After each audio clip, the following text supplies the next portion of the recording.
Si les parece, vamos a orar para empezar nuestro estudio de esta tarde. Padre, muchas gracias por tu amor, muchas gracias, Señor, por tu misericordia y muchas gracias, Señor, por la presencia de todos los que están reunidos ya alrededor de esta transmisión para poder aprender un poquito de tu palabra más, Señor. Como digo, Señor, esta es una de esas pequeñas porciones de tu palabra que nos tienen que hacer pensar mucho respecto de nuestra vida, mucho respecto de nuestras decisiones como cristianos ahora y mucho acerca, Señor, del futuro también de nuestras vidas. Y, Señor, yo te ruego que pongas de tu Espíritu Santo en cada uno de nosotros para poder entender, pero más que entender, poder ser sensibles a lo que tu palabra, Señor, nos trata de enseñar a través de estos versículos de Filipenses. Muchas gracias por la vida del apóstol Pablo, muchas gracias por todo lo que sufrió, por todo lo que vivió, por todo lo que disfrutó y sobre todo porque él aprendió el gozo de poder vivir en Cristo a pesar de las circunstancias que lo rodearon. Gracias, Señor, en nombre de Jesús. Amén. Bueno, pues abran sus Biblias, hermanos, entonces, allá en la carta a los Filipenses en el capítulo 1, vamos a ver del versículo 20 al 30, que es lo que corresponde a este estudio número 4, aunque la semana pasada, si ustedes se acuerdan, ¿no? Si no se acuerdan, lo pueden ver nuevamente, usamos los versículos 29 y 30 la semana pasada porque tenían algo que ver con el tema que hablamos la semana pasada. El tema general es Cristo magnificado en nosotros y ahora vamos a hablar acerca de este tema, Cristo magnificado en nuestro cuerpo, en nuestra vida y nuestra conducta. Para el apóstol Pablo era muy importante, hermanos, que sus discípulos, que sus oyentes en las cartas donde él estaba escribiendo, que ellos pudieran entender y que pudieran estar conscientes de que nuestro paso por la vida cristiana tiene que dejar una influencia en la vida de la gente, ciertamente, pero más allá de dejar una influencia en la vida de la gente, tenemos que magnificar a Cristo, es decir, Cristo se tiene que hacer grande a través de nuestra vida. Cristo se tiene que hacer grande a través de nuestro ejemplo de vida, a través de lo que nosotros vivimos, a través de lo que nosotros hacemos. Cristo tiene que engrandecerse en todo momento y el versículo 20 va a ser clave en esta enseñanza, pero vamos a recordar el versículo 19 que menciona también las oraciones de los hermanos de Filipos, de los filipenses, a favor de Pablo, para que también tuviera la suministración del Espíritu, lo que indica que no se consideraba Pablo que él fuera así el superhombre espiritual, ni que no necesitara las oraciones de otros. Todos necesitamos las oraciones de unos de otros, no por ser líderes de la iglesia, no por ser pastores, no por ser evangelistas, no vamos a necesitar la oración de todos. Cuando tenemos una situación de necesidad, cuando tenemos alguna situación que necesitamos llevar delante del Señor, por supuesto que todos necesitamos estar orando unos por otros. Así es que vamos a ver de qué nos habla este tema número 4. Cristo magnificado en nuestro cuerpo, en nuestra vida y por supuesto en nuestra conducta. Cristo tiene que ser magnificado en estas áreas de nuestra vida. Versículos 20 al 24 nos hablan o podemos ver el tema ya sea por vida o ya sea por muerte, ya sea por vida o ya sea por muerte. Vamos a ver lo que dice el versículo 20. Conforme a mi anhelo y esperanza de que en nada seré avergonzado, antes bien, con toda confianza como siempre, ahora también será magnificado Cristo en mi cuerpo, o por vida o por muerte. Ojalá puedan leer conmigo este versículo ahí en sus casas. En voz alta, el versículo 20 dice, conforme a mi anhelo y esperanza de que en nada seré avergonzado, antes bien con toda confianza, como siempre. ahora también será magnificado Cristo. Cristo se va a hacer grande en mi cuerpo, o por vida o por muerte. Es decir, por una situación o por otra, Cristo iba a ser magnificado en la vida de Pablo. Y entonces viene este versículo 21 que casi todos los cristianos no sabemos de memoria y que es una de nuestras banderas en la vida cristiana y que lo proclamamos mucho, este versículo 21, ¿verdad? Porque para mí el vivir es Cristo y el morir es ganancia. Desde niños en la escuela dominical aprendemos este versículo de memoria y, como les digo, se convierte en uno de los, de los versículos claves en la vida del cristiano. Y todo el tiempo cuando alguien dice, pues vamos a ver, ¿quién sabe versículos de memoria? No falta el que dice, para mí el vivir es Cristo y el morir es ganancia, Filipenses 1:21. Y es verdad, ¿verdad? Se convierte en una de nuestras anclas. Son de esos versículos anclas para nuestra vida cristiana. Pero hermanos, ¿qué hay detrás de esta verdad? ¿Qué hay detrás realmente de esta declaración tan profunda que hace Pablo? Para mí el vivir es Cristo y el morir es ganancia. Para Pablo, si él vivía, si el Señor le conservaba la vida, ahora tenemos que recordar el antecedente en el que Pablo está diciendo esto. Pablo está prisionero en Roma, Pablo está en cadenas, Pablo está pasando un tiempo de tribulación muy fuerte en su vida. Una situación dolorosa también para él personalmente, no solamente físicamente por el dolor de las cadenas y los azotes, sino por el dolor espiritual de no poder seguir con la obra del Señor, por no poder seguir sus viajes misioneros, por no poder estar visitando a los hermanos en las diferentes ciudades, en las diferentes iglesias donde él había establecido las iglesias. Así es que cuando Pablo está diciendo, porque para mí el vivir es Cristo y el morir es ganancia, sea de una manera o de otra, Pablo quería que Cristo fuera magnificado en su vida. Así es que si Pablo vivía, para él el vivir significaba seguir sirviendo al Señor. Pablo no estaba pensando, hermanos, en el dinero.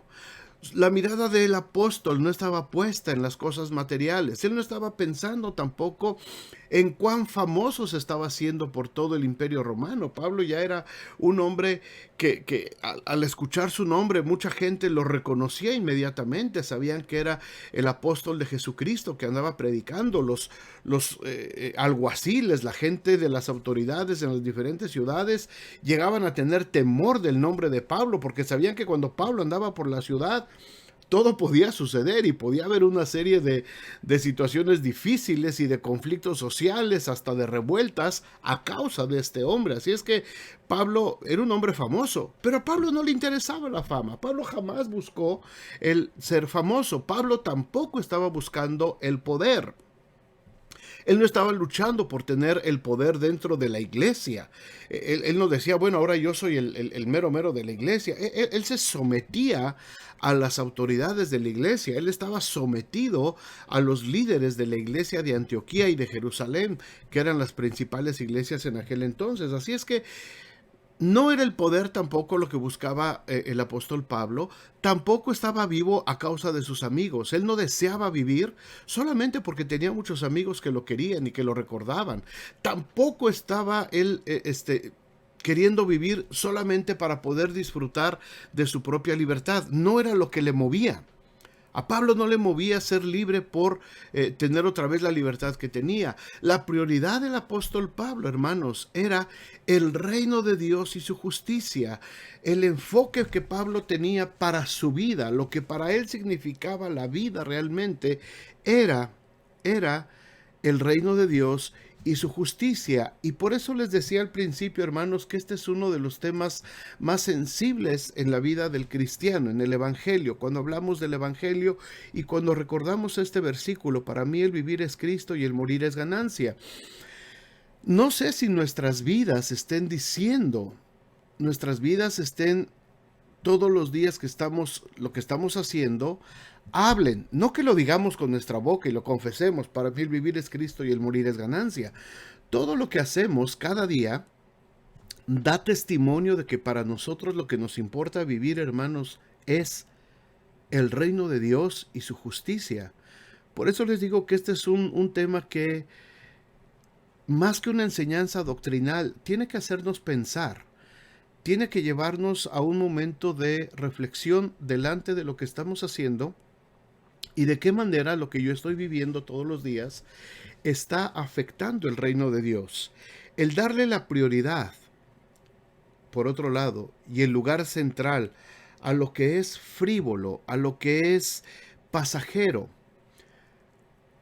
a los gustos, a los caprichos de este mundo, si nuestro enfoque de vida, hermanos, está puesto en las cosas del mundo, como Jesús lo dijo, no pongáis vuestra mirada en las cosas de la tierra, en las cosas del mundo. ¿Por qué?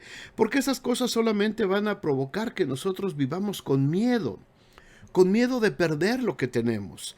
Vamos a vivir con envidia, siempre queriendo tener más de lo que tenemos. Vamos a vivir con egoísmo, ¿no? Nos va a costar trabajo dar, porque nos ha costado tanto trabajo acumular y acumular que no me quiero desprender de lo que tengo, lo quiero reservar solamente para mí. Vamos a vivir con arrogancia, porque vamos a empezar a querer darle la imagen a la gente de lo que vivimos, de lo que tenemos, de nuestros logros, de lo que hemos podido lograr nosotros mismos, y eso nos va a hacer vivir con arrogancia, con soberbia, con orgullo. Eso nos lleva también a la codicia y nos lleva también a la avaricia, y muchos de estos ladrones, porque estos son los ladrones a los que se refirió Jesús. Dijo, donde los ladrones minan y hurtan. No se refirió a los que nos asaltan con pistola en mano y con una máscara, ¿verdad? Se refiere a este tipo de actitudes, a la envidia, a la soberbia, al egoísmo, a la codicia, a la avaricia. Todos esos son los ladrones que minan y hurtan. ¿Qué es lo que van a robar y qué es lo que van a quitar de nosotros? ¿Te van a quitar tu dinero? ¿Te van a quitar tus propiedades? ¿Te van a quitar lo que has acumulado? No, no. Como cristiano, realmente lo que te van a quitar es tu gozo genuino, el gozo eterno. Cuando alguien te roba algo, cuando alguien te quita algo, cuando pierdes algo, lo lamentas. ¿Por qué? Porque a lo mejor era algo valioso para ti, era algo esencial para ti, te robaron tu carro y pues es el carro en el que te mueves y era algo valioso para ti porque era esencial. Pero se han dado cuenta que cuando nos roban algo, cuando perdemos algo, más allá de lo que perdimos, más allá de lo material, perdemos nuestro gozo. Perdemos el gozo genuino, perdemos el gozo eterno. Nos cuestionamos muchas veces, ¿por qué Dios? ¿Por qué a mí? Porque perdimos nuestro gozo. Ciertamente es lamentable que nos roben o que perdamos cualquier cosa, pero lo más lamentable es que perdamos nosotros, que nos roben nuestro gozo, nuestra alegría de vivir en Cristo. Muchísima gente, hermanos, vive así todos los días. Y cuando viven solamente para agradarse a sí mismos, su muerte pues es una pérdida realmente. No es ganancia, es una pérdida. Porque se dedicó tantos años y toda su vida solamente a acumular, acumular, acumular. Y sí, a lo mejor ganó dinero, ganó fama, ganó fortuna, ganó reconocimiento, riquezas, pero el reino de Dios no fue magnificado en su vida y es un desperdicio. Se puede contar como una pérdida solamente. Preguntémonos esto, hermanos, preguntémonos esto. ¿Para qué vivo todos los días?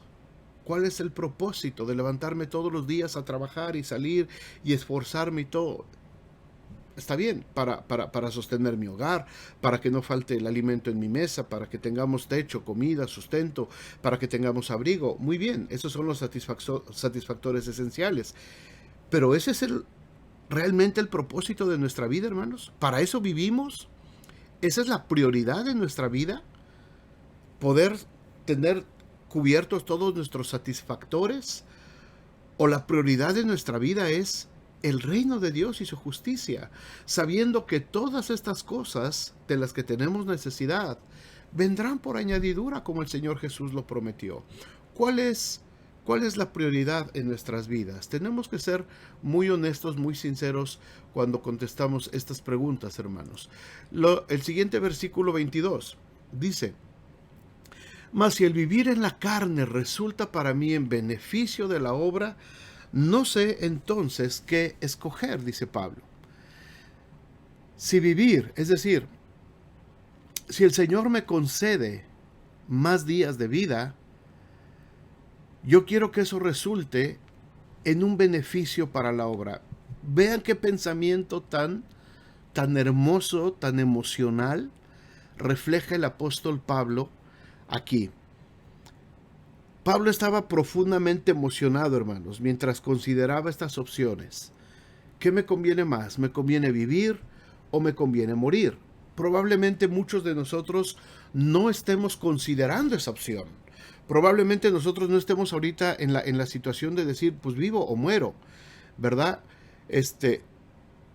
Pablo sabía que su vida estaba en riesgo, estaba en inminente peligro. De un momento a otro le podían llamar y decir, sabes que ya está la sentencia en contra tuya, y vamos, y pum, lo iban a decapitar o lo iban a atravesar con una espada. Pablo sabía que su vida pendía apenas de un hilo, ¿verdad? Quizás nosotros no hemos considerado, hermanos, que nuestra vida pende de un hilo. En este tiempo tan difícil que estamos viviendo en todo el mundo de la pandemia, mucha gente la hemos perdido, muchos seres amados se nos han ido, mucha gente que a lo mejor nosotros ni pensábamos, personas saludables con las que quizás recientemente habíamos interactuado, y de pronto ya no están, de pronto se fueron. Y eso a muchos nos ha hecho pensar, ¿qué pasaría si yo caigo con esta enfermedad y yo tengo que ir delante de la presencia de Dios? ¿Qué es lo que queda de mi vida? ¿De qué manera magnifique al Señor? ¿Cuál va a ser el testimonio de mi vida? ¿Y cuál es el legado que dejo? ¿Mi vida va a ser una bendición para la gente y mi muerte va a traer ganancia al reino de Dios? ¿O me voy a morir y pues me van a enterrar o me van a hacer cenizas? Y hasta ahí quedó todo lo que se pudo haber hecho. ¿Por qué? Porque me dediqué tanto a las cosas del mundo y en mi vida no me tuve cuidado de magnificar el nombre de Cristo en mi vida y que el reino de Dios fuera beneficiado a través de mi vida. ¿Qué es lo que va a pasar? Pablo dice, yo no sé si vivir en la carne resulta para mí en beneficio de la obra. No sé entonces qué puedo escoger. Pablo tenía que escoger. No necesariamente, él no tenía que escoger, pero él estaba enfrentando el dilema ante la perspectiva de la muerte. Por favor, escuchemos esto bien, hermanos. Ante la perspectiva de la muerte, un momento que todos nosotros vamos a enfrentar. Todos nosotros vamos a enfrentar si Cristo no viene cuando estemos vivos y seamos traspuestos al cielo. Pero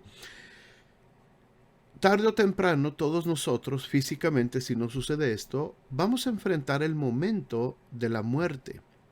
Y Pablo está enfrentando aquí un dilema al saber que su vida está en peligro. Él quería vivir con un solo propósito, con un solo objetivo, seguir predicando a Cristo. Y él quería también que al morir, él sabía que al morir estaría ya con su Redentor. Así es que aquí había un dilema en la vida de Pablo. Muchas personas, hermanos, por favor escuchen esto, se los digo con mucho cariño, con mucho respeto a todos, pero muchas personas, ahora que está esto de la pandemia, cuando se ven ellos mismos afectados por la enfermedad y están sufriendo por la enfermedad y están sintiendo este momento de que su vida en un momento dado puede terminar, o un familiar cercano, alguien cercano a nosotros, buscamos a la gente para que ore por nosotros. Ay, por favor, pastor, ore por mí, ore por mi hijo, ore por mi esposo, ore por mi familiar, mi madre, mi padre, mi abuelo. Por favor, todos a orar, todos a orar. Y por supuesto, tenemos que orar unos por otros y nos apoyamos en oración. Pero son muchas personas que cuando les has invitado a la iglesia, cuando les has invitado a buscar del Señor, cuando has hecho reuniones de oración, cuando has hecho eventos, estudios bíblicos y todo esto, muchas de esas personas te tiraron de loco. Ni siquiera te hicieron caso, ni siquiera respondieron a veces a tus mensajes, ni siquiera se tomaron la molestia de decir no puedo ir, muchas gracias. ¿Por qué? Porque estaban tan metidos buscando las cosas materiales. Es que tengo trabajo, pastor, perdón, pero yo no puedo, tengo que trabajar, es que tengo 2 trabajos, 3 trabajos, y es que acabo de sacar 2 carros nuevos y tengo que trabajar el doble porque estoy por comprarme la casa y estoy... No, pastor, ahorita no puedo. Pero cuando el momento de la muerte está cerca de nosotros, ya sea para nosotros mismos o para alguien cercano a nosotros, en ese momento no importan las cosas materiales y todo el mundo quiere buscar la oración y buscar un momento espiritual. Pasa el problema, Dios contesta la oración, la situación se resuelve, la enfermedad se aleja, la sombra de muerte, como le llama el salmista, se aleja de nosotros. ¿Qué sucede? Nuestra vida cambió y ahora nos dedicamos realmente a buscar a Jesucristo nuevamente. Tomamos la decisión de decir, híjole, la vi tan cerquita, pero ahora entendí que para mí el vivir tiene que ser Cristo. Yo no sé si quedarme en la carne, porque si el Señor me concede la vida, como dice el apóstol Pablo, quiero que resulte en beneficio de la obra. O una vez que se fue el peligro, una vez que se alejó la sombra de muerte, entonces regreso otra vez a mi vida material, a buscar mi vida material. ¿Me entienden, hermanos, lo que les estoy diciendo? No les digo, por favor, que no busquen a la iglesia para orar si se sienten mal. Por supuesto, háganlo. Lo tenemos que hacer y seguimos orando. Y en este tiempo estamos abrumados de tantas peticiones de oración que llegan por todos lados, ¿verdad? Oración por esta persona, por esta familia, por este amigo, por esta amiga, por mi papá, por mi mamá, por mi tío, por mi primo. Y está bien, lo tenemos que hacer. La Biblia nos manda que oremos unos por otros. Y a nadie le podemos negar interceder por él delante de Dios. Pero el punto aquí, hermanos, y espero que lo entiendan, que lo entendamos todos bien, es ¿para qué quieres vivir? ¿Para qué quieres que el Señor restaure tu vida? ¿Para qué quieres que el Señor nuevamente vuelva a darte ese aliento de vida que necesitas? Mas si el vivir en la carne resulta para mí en beneficio de la obra, dice Pablo, yo no sé qué escoger. Tenía este dilema. Pero fíjate en qué está el dilema de Pablo. El dilema de Pablo no consiste en que, híjole, es que estaba a punto de terminar mi casa y ya no la si me muero, pues ya no lo voy a terminar. Es que estaba a punto de terminar mi carrera y si me muero, pues ya no lo voy a poder terminar. Pablo dice, yo quiero seguir viviendo en beneficio de la obra, pero también me encantaría ya morir, terminar mi vida para poder estar con mi Redentor, ¿verdad? La última palabra, hermanos, sobre nuestra vida la tiene el Señor. Si vivimos, para Él vivimos, y si morimos, para Él morimos. Sea que vivamos o que muramos, del Señor somos, dice también Pablo en el libro de Hechos. Versículo 23. Porque de ambas cosas estoy puesto en estrecho, es decir, me siento atado, teniendo deseo de partir y estar con Cristo, lo cual es muchísimo mejor. Pablo deja ver un gran amor por los hermanos de la iglesia de Filipos cuando declara que su lucha entre el deseo de partir y estar con Cristo, lo cual era muchísimo mejor, y su disposición a quedarse en la carne para beneficio de la obra y de ellos. Pablo no tenía miedo a la muerte, hermanos. Pablo no estaba temeroso de qué es lo que iba a suceder con su vida. Él tenía también el deseo de partir. Él tenía el deseo de partir. Porque la muerte física iba a librar definitivamente ya a Pablo del dolor y las persecuciones. Pablo había sufrido mucho, hermanos. Ustedes lo hemos leído en otras ocasiones. Cuando Pablo dice cuántas veces fue azotado, cuántas veces en prisiones, en naufragios, en ayunos prolongados, en enfermedad, en dolor. Hermanos, ha sido una vida demasiado difícil la de Pablo. Y él dice, si yo me muero, pues ya me libero de todo esto y por fin puedo estar disfrutando con el Señor. Lo cual sería, dice Pablo, muchísimo mejor. Estar con Cristo es muchísimo mejor. Ahora, otra vez, pensemos un poquito. Tú no puedes decir que estar con Cristo es muchísimo mejor si no has tenido una vida dedicada a que Cristo sea magnificado a través de tu vida. Si tu vida ha estado centrada solamente en las cosas materiales, si tu vida solamente ha estado enfocada en perseguir las cosas materiales y tus objetivos y tus sueños personales, y te has olvidado, como decíamos el domingo, del propósito de Dios en tu vida, tú no puedes decir que estar con Cristo sería muchísimo mejor, porque no lo conoces. Porque no conoces el amor de Dios, porque no conoces lo que es el sacrificio por Cristo, porque no conoces lo que es el amar a Dios de esa manera que tu propia vida tengas que decidir. Mucha gente que fallece lamentablemente dice, ya está muchísimo mejor. Yo no sé, a lo mejor sí se fue con el Señor, pero va a estar muchísimo mejor con el Señor porque su vida magnificó a Cristo o solamente porque se murió y dejó de sufrir. Eso no es lo que Pablo está diciendo, ¿eh? Pablo no está diciendo que se quiere morir solamente porque pues ya con eso se libra del dolor, porque con eso se libra de la cárcel y con eso se libra de los azotes y de las persecuciones. Pablo no está diciendo que él preferiría morirse y que la ganancia para él de la muerte es para librarse de todo eso, ¿eh? Pablo está diciendo que él le encantaría estar con su Redentor. Estar con Cristo, al Señor, al que amó, al que sirvió durante su vida, por el que se entregó, por el que hizo tantas cosas. Eso es lo que le apasiona a Pablo, estar con el Dios al cual sirvió. ¿Delante de qué Dios quieres estar tú? ¿Y delante de qué Dios quiero estar yo? Delante del Dios al que solamente buscaba yo cuando la soga llegaba al cuello, delante del Dios que solamente lo buscaba cuando me apretaba demasiado la angustia y la enfermedad, al Dios al que solamente le pedía a la iglesia que clamara porque mi padre, mi madre estaban enfermos, estaban muriendo, o porque algún familiar cercano o yo mismo estaba en el lecho de muerte y clamé a Dios y me libró y ya después me olvidé otra vez de Él. Estar con Cristo, dice Pablo, es muchísimo mejor. Pero si tu vida no ha sido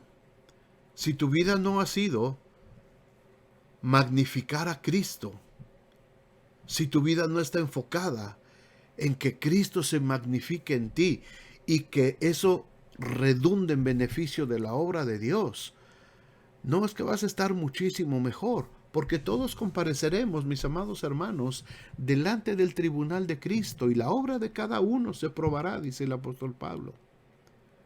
La obra de cada uno se probará. Y vamos a ver a mucha gente pasar vergüenza, pasar pena. Dice, porque las obras serán puestas por el fuego, van a pasar por el fuego. Y todo lo que fue la hojarasca, la leña, lo que fueron las cosas superfluas, se van a quemar, van a desaparecer. Pero va a permanecer la plata, el oro, las piedras preciosas que representan todo lo que has hecho en beneficio de la obra de Dios. Eso es lo que va a permanecer, es lo que va a llegar. Todos vamos a llegar con nuestro costalito, ¿verdad? Se va a meter a la lumbre y va a quedar solamente lo que hayamos hecho en beneficio de la obra de Dios. Es lo que va a permanecer, nada más, nada más. Lo demás se va a quemar. No puedes decir, Señor, es que yo tuve 3 títulos universitarios, es que mira, yo construí 20 casas, es que yo tenía 4 camionetas y yo tenía esto y yo tenía esto y yo le di de comer a estos y a estos y a los pobres. Y el Señor va a probar. Y si no hiciste nada en beneficio del reino de Dios o poquitas cosas, dice Pablo, su obra se quemará, aunque él será salvo, así como por fuego, es decir, de panzazo. Vas a ser salvo. Y vamos a ver a mucha gente, hermanos. Vamos a ver a mucha gente que va a llegar y que cuando pase frente al tribunal de Cristo, no se va a ir a condenación, no se va a ir a la muerte eterna, va a ser salvo, va a vivir toda la eternidad. Pero, con la vergüenza de que durante su vida en la tierra, en lugar de magnificar a Cristo en beneficio del reino de Dios, se dedicó solamente a atender sus propias necesidades.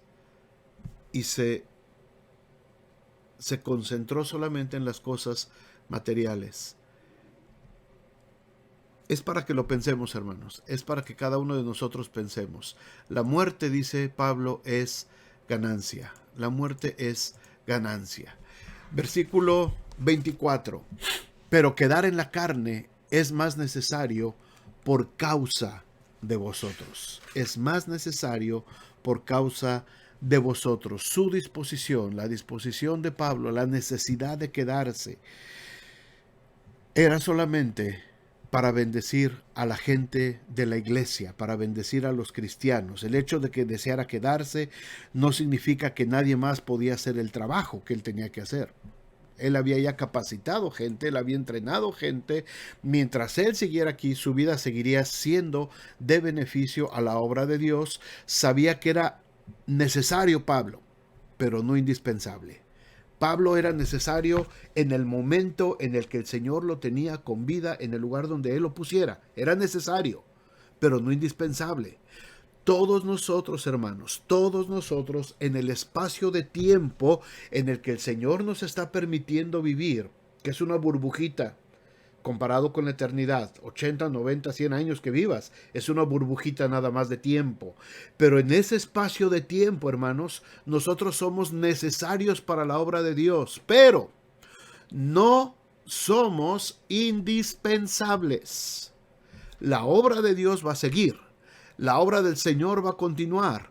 La palabra de Dios va a seguir corriendo. Nosotros no somos indispensables en el reino de Dios. Somos necesarios en el espacio de tiempo que el Señor nos ha permitido vivir. Pablo lo sabía. Por eso ya había preparado él a Timoteo y a Tito para seguir adelante con la obra que se había empezado. La iglesia es del Señor, Él es el dueño de la iglesia y la obra va a seguir y la obra tiene que seguir con nosotros y sin nosotros. La obra sigue porque es la iglesia del Señor, no es la iglesia de nosotros, ni nosotros somos los que le damos vida a la iglesia. El que la sustenta es el Señor Jesús. Así es que nosotros somos necesarios, pero jamás ninguno de nosotros vamos a ser indispensables en la obra de Dios. Así es que eso es lo que dice Pablo en el versículo 24. Él estaba ya listo para seguir. Si Dios decidía que así fuera, él estaba listo para seguir. Y si no, él estaba listo también para partir. Versículos 25 y 26 nos hablan acerca de que en la vida, hermanos, en la vida, Cristo tiene que ser magnificado en nuestro cuerpo. En la vida también, para que pueda ser de provecho a otras personas. Cuando termina el libro de Hechos, capítulo 28, se nos dice que Pablo se quedó predicando ahí en una casa alquilada, aunque estaba bajo supervisión de los soldados romanos, arresto domiciliario, que se llama ahora esa figura, ¿verdad? Él estuvo ahí preso por 2 años y siguió predicando abiertamente sin impedimento la palabra de Dios. Algunos historiadores coinciden en que después de ese tiempo Pablo fue liberado y pudo todavía visitar algunas ciudades antes de volver a ser arrestado y ya finalmente decapitado. Pero lo importante aquí, hermanos, es que el versículo 25 dice: confiando en esto, sé que quedaré. O sea, Pablo tenía una convicción: sé que quedaré, que aún permaneceré con todos vosotros para vuestro provecho y gozo de la fe. Esto es algo muy importante. Nuestra vida, hermanos, debe de ser de beneficio para otras personas. Preguntémonos cada uno de nosotros: ¿en qué estoy beneficiando la vida de otras personas? ¿Cuál es el beneficio que otras personas obtienen porque yo siga respirando todavía? ¿Cuál es el beneficio que hay para otras personas? No solamente para mi familia, estamos hablando de la gente que nos rodea todo el tiempo. Pablo abrigaba la esperanza de quedar en libertad y volver a visitar a los hermanos antes de su muerte, y parece que sí tuvo la oportunidad, según cuentan los historiadores. El versículo 26 dice: para que abunde vuestra gloria en mí, en Cristo Jesús, por mi presencia otra vez entre vosotros. Esto es algo emocional, es otra vez algo muy emocional, muy bonito. Nuestra vida, hermanos, debe de provocar gozo. el gozo de la fe de los hermanos.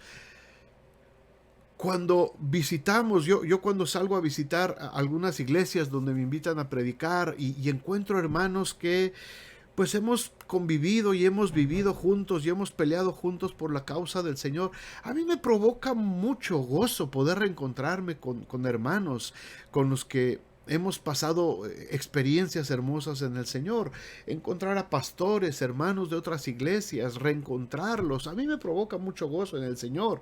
Ahora con las redes sociales he ido encontrando a lo largo de estos últimos años a muchos hermanos, hermanas con las que hemos compartido en alguna ocasión, en alguna iglesia, algún tiempo determinado. Y es un gozo poder encontrar gente que que en un tiempo fueron un gran beneficio, una bendición para nuestras vidas. Los filipenses habían estado orando por Pablo para que el Señor se los concediera. Así es que si ellos veían a Pablo otra vez, ellos se iban a gozar con la respuesta de sus oraciones. Así que para que abunde vuestra gloria, es decir, para que se sientan contentos, dice Pablo, de volvernos a encontrar. Por supuesto, Pablo no lo decía en una espíritu de jactancia, ¿verdad? Les va a dar mucho gusto volverme a ver. No, era algo recíproco. Pablo tenía muchos deseos, tenía muchas ganas de poder ver nuevamente a los hermanos de las iglesias. También se debe demostrar entonces, hermanos, Cristo magnificado en nuestro cuerpo, en nuestra conducta, una conducta que tiene que ser digna del Evangelio, versículos 27 y 28. Recordemos, hermanos, antes de ver estos versículos, recordemos que la ciudad de Filipos, lo vimos en el primer tema, era una colonia romana que se había anexado. Fue una colonia, ¿se acuerdan? Una ciudad fundada por el padre de Alejandro Magno, ¿verdad? Y fue anexada al Imperio Romano, y a la gente de Filipos se le dio una ciudadanía muy especial. ¿Por qué? Porque era una ciudad clave, era un puerto y había mucho dinero. Así es que al Imperio Romano le convenía congraciarse con los filipenses. Fue por eso que estas personas gozaban de una ciudadanía especial, tenían una distinción especial ante el emperador por su condición de ciudadanos romanos de esta ciudad. Así es que muchos de estos ciudadanos disfrutaban de todos los privilegios, tanto políticos como civiles, del gobierno. Cuando Pablo usa esta frase, vamos a verla en el versículo 27, dice: solamente que os comportéis como es digno del Evangelio de Cristo, para que ya sea que vaya a veros o que esté ausente, oiga de vosotros que estáis, y fíjense la palabra, firmes en un mismo espíritu, combatiendo unánimes por la fe del Evangelio, y en nada intimidados por los que se oponen, que para ellos ciertamente es indicio de perdición, mas para vosotros de salvación, y esto de Dios. Pablo está animando a la gente a que se comporten como es digno del Evangelio. Los filipenses sabían que tenían esa distinción del Imperio Romano, por lo tanto, ellos eran ciudadanos ejemplares. Ellos se consideraban ciudadanos ejemplares porque tenían ciertos privilegios especiales por parte del imperio. Así es que ellos tenían la obligación de comportarse como ciudadanos ejemplares del Imperio Romano. Pablo apela a esa condición de los filipenses y les dice: ahora ustedes tienen que comportarse como es digno del Evangelio de Cristo. Ellos sabían lo que les estaba diciendo. Ellos sabían lo que les estaba proponiendo Pablo.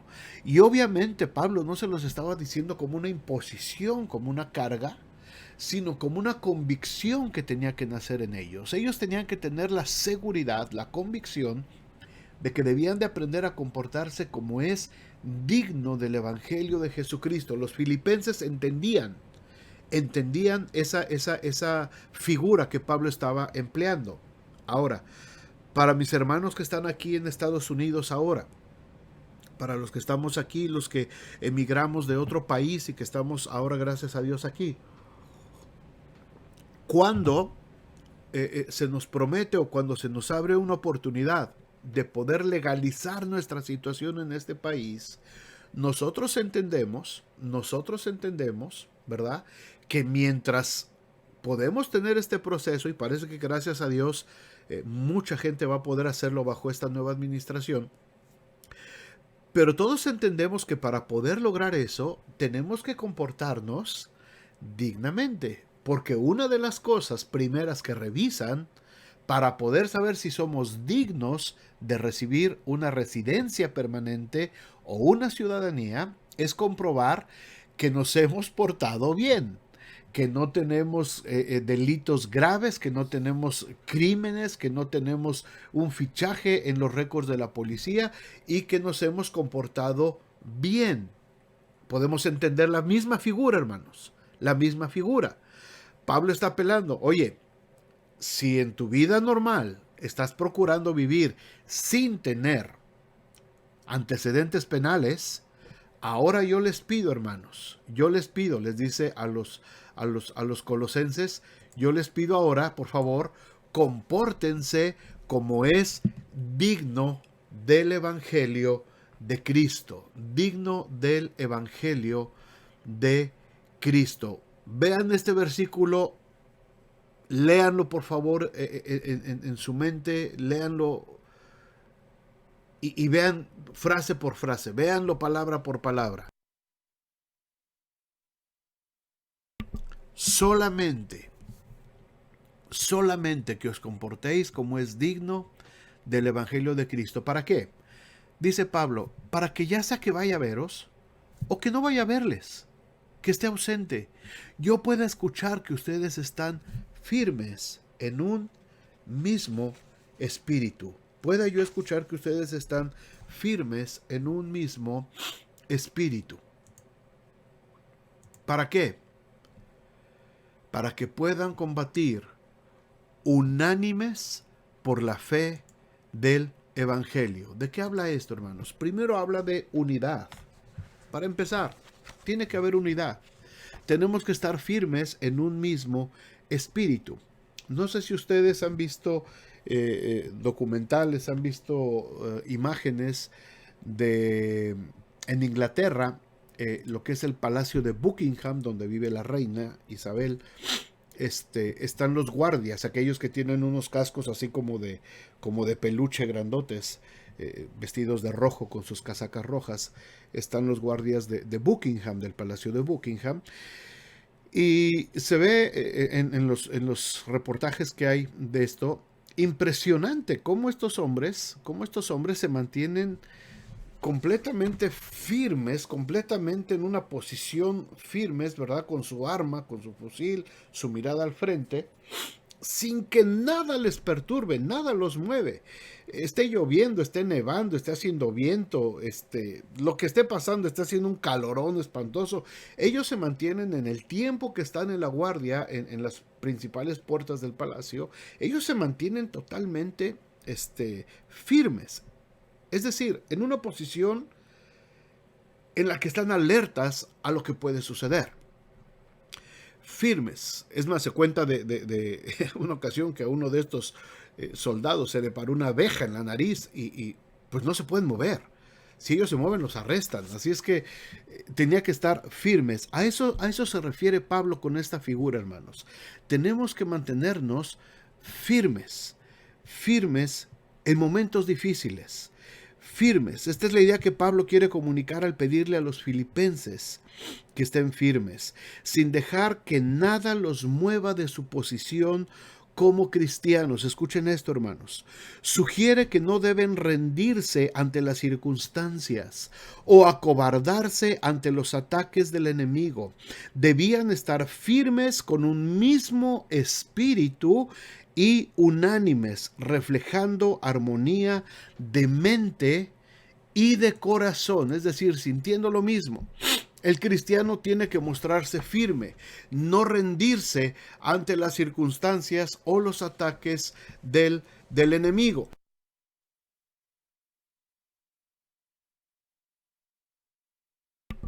Perdón. Las circunstancias, hermanos, pueden ser difíciles, nos pueden querer mover, pero el cristiano tiene que mantenerse firme dentro de lo que el Señor nos ha mandado estar. Pero también nos habla acerca de la unidad en acción, de la unidad en acción. Ahora, es fácil estar juntos, lo difícil es estar unánimes. Es fácil poder ser parte de una misma familia. Todos ustedes están ahí en sus casas, tienen a su familia, ¿verdad? Sus hijos, esposo, esposa, mamá, con quien vivan. Ahí están en una casa. Todos están juntos, bajo un mismo techo. Ahora, ¿están unánimes?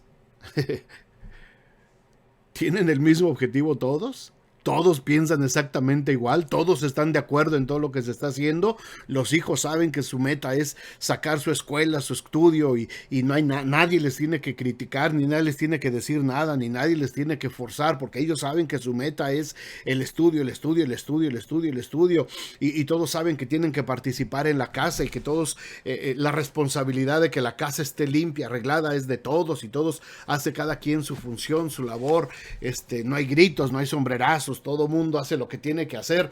Eso es estar unánimes. Ojalá sus casas todos estén juntos y unánimes, ¿verdad? Hacia un mismo objetivo. Tenemos que tener nuestra vida resuelta, sirviendo al Señor, por supuesto, ¿verdad?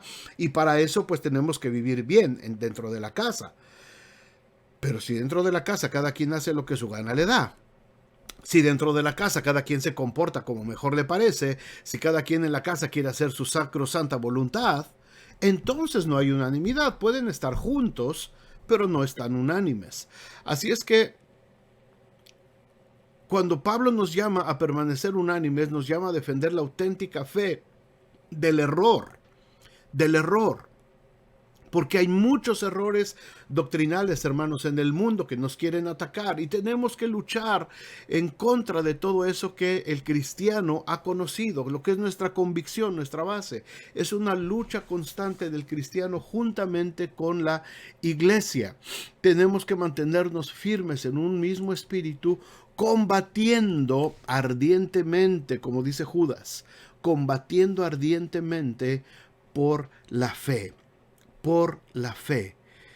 No es fácil, hermanos, no es fácil, pero en la conducta que nosotros tenemos como cristianos, tiene que ser una conducta digna del Evangelio de Jesucristo. Y la pregunta es si nuestra conducta es digna de lo que el Señor nos ha puesto a vivir. La iglesia de Filipos tenía que estar preparada para resistir, hermanos, las embestidas tan brutales que el enemigo iba a traerles, dispuestos a padecer por la causa de Cristo y aún morir si fuera necesario. Pablo está subrayando en estos versículos la importancia de la perseverancia.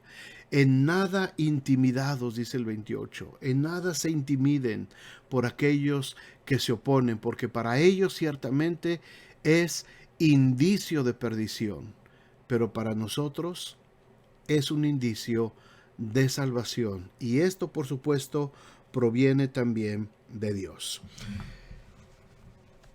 Déjenme concluir, hermanos, este tema de hoy, regresando un poquito al versículo 21. La muerte es ganancia. Para mí el vivir es Cristo y el morir es ganancia. Esto es muy distinto y totalmente opuesto al deseo de morir por escapar de alguna situación difícil o aparentemente más grande de lo que podemos soportar. Mucha gente ha huido por la puerta falsa del suicidio de sus vidas. Se quitan la vida, encontrando una especie de escape engañoso a un problema, cualquiera que sea, financiero, emocional, social, lo que sea. Creyeron que con eso iban a ganar, pero perdieron. Pensaron resolver un problema, pero crearon otro gran problema para los parientes que dejaron, para las familias que se quedaron. Son los que se quedaron con el problemón. En situaciones como esa es cuando el hombre inconverso hace resaltar su egoísmo y actúa pensando solamente en sí mismo, sin importarle el daño que le causa a los demás. Sacrificamos lo eterno en el altar de lo temporal. Me encantó esta frase del hermano René Zapata. Sacrifica lo eterno en el altar de lo temporal. Huye de una situación pasajera y cae en una eternidad sin esperanza, sin Dios y sin salvación. Pablo dice que estar con Cristo, hermanos, es muchísimo mejor. El sentir de Pablo es una exclamación del alma que se finca en la esperanza y la confianza en las promesas del Señor. Cuando anhelamos estar con Cristo, pero estamos dispuestos a esperar el momento que Dios designe para que nosotros vayamos con Él, aún estando en medio del sufrimiento y de la batalla espiritual. Es difícil de entender. Es difícil de entender esto, hermanos. Y sobre todo es difícil cuando tú eres el que está sufriendo, cuando tú eres el que está viviendo esta situación, cuando tú estás a lo mejor con una enfermedad mortal, terminal, y estás debatiéndote entre la vida y la muerte. Yo entiendo que esto debe de ser difícil, lo he visto en muchísima gente. Como pastor me ha tocado estar con muchísima gente en esos momentos difíciles. Y yo me pregunto y yo pienso, ¿cómo voy a reaccionar yo? ¿Cómo va a ser mi vida? Yo le pido al Señor poder llegar a dejar este mundo como lo dejó mi padre. Mi padre murió con una paz increíble en su rostro, murió sin dolor, tan tranquilo. Fue una experiencia tan hermosa que nosotros vivimos hace ya 8 o 9 años, la muerte de mi padre, pero él murió de una manera tan hermosa que a partir de ese momento yo le he dicho, Señor, por favor, si es posible, cuando yo tenga que ir a tu presencia, yo quiero irme como mi papá, yo quiero tener esa paz, ese gusto. Un ratito antes, mi papá pidió que le trajeran una paleta Magnum de esas de cubiertas de chocolate que le encantaban. Y comió muy a gusto su paletita y la disfrutó y un yogur que pidió también. Y a las pocas horas se fue con el Señor en una paz increíble. Y para mí esa es mi oración y ese es mi anhelo. Y ojalá yo le pido, Señor, concédeme, por favor, es lo único que te pido. Pero hermanos, estar con Cristo es muchísimo mejor cuando tú entiendes que tu vida ha estado enfocada en el beneficio de la obra de Dios, que tu vida ha sido de bendición para el reino de Dios, que tu vida ha magnificado a Cristo en el reino de Dios. Estar con Cristo es de lo mejor que podemos tener. Estar con Cristo es lo más grande que nos va a poder pasar, pero procuremos llegar con el Señor, no con las manos vacías. Ninguno se presentará delante de Dios con las manos vacías. Todos tenemos que llegar con las obras que hicimos, no para salvación, sino como fruto de la salvación, como una consecuencia de haber recibido la gracia, de haber recibido la salvación de parte de Dios, como una consecuencia a las obras. ¿Qué es lo que le voy a llevar al Señor? Me dispensó con su gracia, me dispensó con su amor. Ahora yo quiero ver a Cristo, como dice Primera de Juan 3:2. Confirma esta verdad el apóstol Juan, ¿verdad? De que vamos a pasar la eternidad con el Señor, pero hemos pensado, hermanos, hemos pensado nosotros en lo glorioso que será ver al Señor en quien por tanto tiempo hemos creído y hemos testificado a los demás, como dice Juan, sin haberle visto, sin haberle visto. Jesús se lo dijo a Tomás. Tomás, bienaventurado eres tú porque me viste, más bienaventurados son los que no me vieron y creyeron. Ninguno de nosotros ha visto a Cristo físicamente. Creemos en Él y en nuestro espíritu hay una convicción de que Él está con nosotros, pero no lo hemos visto físicamente. ¿Puedes pensar en ese momento? ¿Qué vas a hacer? ¿Qué vas a hacer? Cuando llegues y puedas ver cara a cara, como decía el himno, en presencia estar de Cristo, ver su rostro, ¿qué será? Cara a cara espero verle.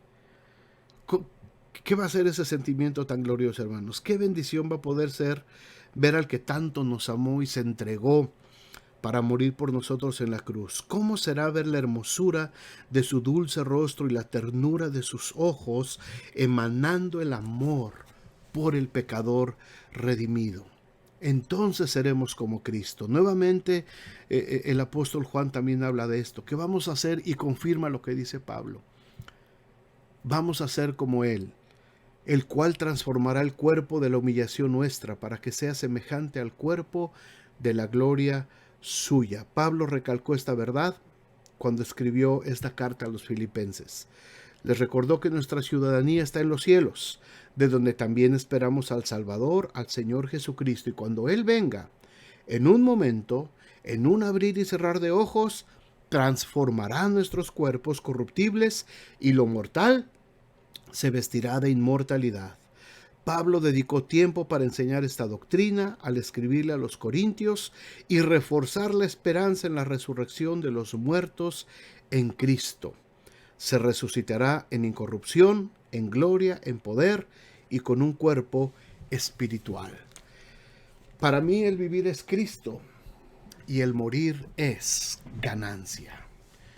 Yo no sé si todos nosotros, hermanos, podemos decir eso ahora. Yo no sé si todos los que estamos ahorita aquí reunidos podemos decir, yo sé que para mí el vivir es Cristo y el morir es ganancia. Si el vivir es Cristo para ti realmente, quiere decir que tu vida está enfocada a engrandecer el reino de Dios. Quiere decir que tu vida está enfocada a que la prioridad es el reino de Dios. Eso significa, para mí, el vivir es Cristo. No significa que estés inmerso en tus proyectos y que quieras que Dios sea parte de tus proyectos. Es al revés. Significa que tú estás viviendo dentro del propósito de Dios. No que estás metiendo a Dios en tus propósitos, sino que Dios es el propósito de tu vida. Muy diferente, totalmente diferente. Yo puedo decir, yo tengo mis propios planes y proyectos y propósitos y por supuesto Dios es parte de esos propósitos. Incluyo a Dios. No. Ningún favor le haces a Dios con incluirlo en tus propósitos. Nosotros tenemos que vivir de acuerdo al propósito de Dios. Lo veíamos el domingo. El propósito de Dios se tiene que cumplir en mí, decía el salmista. Que Él cumpla su propósito en mí. No se trata de mis propósitos, se trata del propósito de Él en mi vida. Y entonces sí puedo decir, para mí el vivir es Cristo. Cristo. Porque lo que yo hago, porque lo que yo vivo, porque lo que yo trabajo, porque lo que yo estoy desarrollando todos los días, mi enfoque es cómo puedo bendecir al pueblo de Dios, cómo puedo amar al pueblo de Dios, cómo puedo ser de bendición al pueblo de Dios. Les he platicado, hermanos, para terminar, en el curso de discipulado, la historia de la hermana Lupita Wong, allá en la Ciudad de México hace ya algunos años. La hermana se casó con un inmigrante de origen chino y ellos vendían chocolatitos, hacían sus chocolatitos. Vivían allí en una vecindad del centro de México y los hermanos muy humildes. Tenían apenas una cazuelita y el hermano Wong, él sabía fabricar chocolatitos y hacía sus chocolatitos y su esposa agarraba una charolita en las tardes y se iba por el centro de la Ciudad de México ofreciendo sus chocolatitos y vendiendo sus chocolatitos y lo poquito que ganaban, el dinero que ganaban, apenas podían vivir en aquella pequeña vecindad en un rinconcito. Pero esos hermanos eran fieles. Esos hermanos jamás dejaron de dar sus diezmos al Señor. Y lo primero que hacía la hermana Lupita, y se los platico porque la hermana Lupita me lo platicó a mí personalmente, hermanos. Yo tenía 17 años cuando la conocí. Y la hermana Lupita me lo platicó a mí con otro grupo de jóvenes que la fuimos a visitar porque nos iba a dar una batería, un set de tambores para nuestra iglesia. La hermana Lupita nos los platicó. Dice, mis hijos jamás, aunque no teníamos a veces suficiente para comprar la comida que necesitábamos, lo primero que hacíamos era apartar lo que era de Dios, lo que era del Señor. Y el Señor bendijo y multiplicó su pequeño negocio de chocolates y se convirtió en la famosa fábrica de chocolates Wong.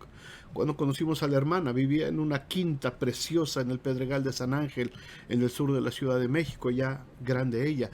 Pero cuando el Señor bendijo y prosperó la obra de sus manos, cuando ellos se enriquecieron bastante con el trabajo de sus chocolatitos y su fábrica que el Señor les permitió poner, lo primero que ella hizo fue aumentar su diezmo al 20, al 30, al 40, al 50%, hasta que llegó el momento en que la fábrica se sostenía solamente con el 10% y el 90% de sus ingresos iban directamente a la obra misionera. Eso es lo que significa para mí el vivir es Cristo. Eso es lo que significa, hermanos.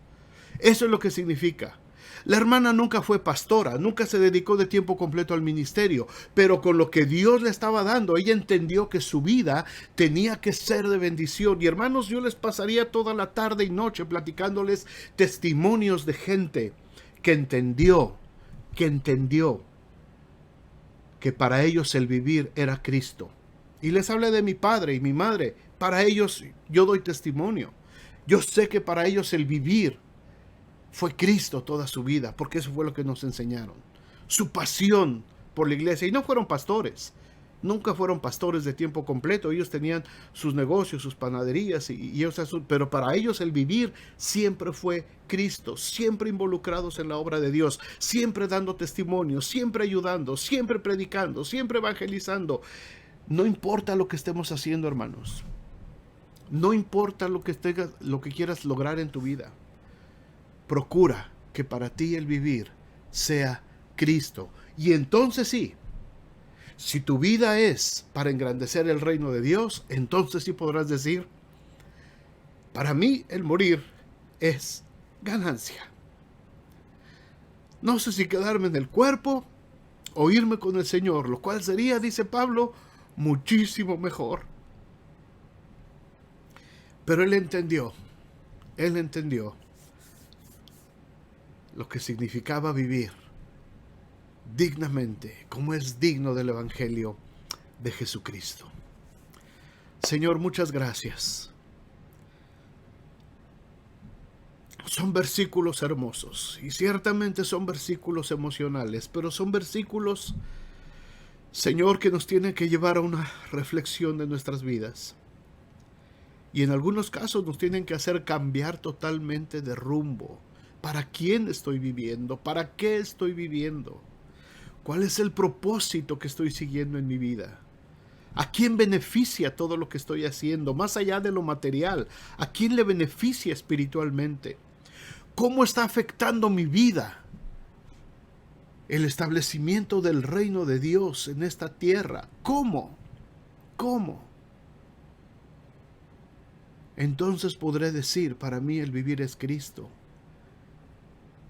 Y entonces sí estaré seguro de que morir será ganancia y estar cara a cara, viéndote, Señor, viéndote a ti, que me amaste de tal manera que moriste en esa cruz para darme vida eterna, para abrirme el camino a la eternidad.